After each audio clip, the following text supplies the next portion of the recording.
Herkese merhaba arkadaşlar, kanalıma hoş geldiniz. Yepyeni bir video ile karşınızdayım. Arkadaşlar, bugünkü videomuzda başarılı ve karizmatik oyuncumuz Can Yaman'dan yepyeni görüntüler geldi. Can Yaman'ın Milano'da bir etkinliğe katıldığı muhteşem görüntülerini sizler için YouTube kanalımda video halinde sunuyorum.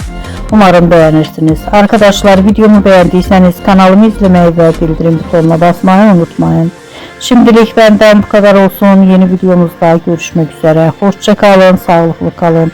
Umarım videomu sona kadar izleyeceksiniz ve beğeneceksiniz. İyi seyirler.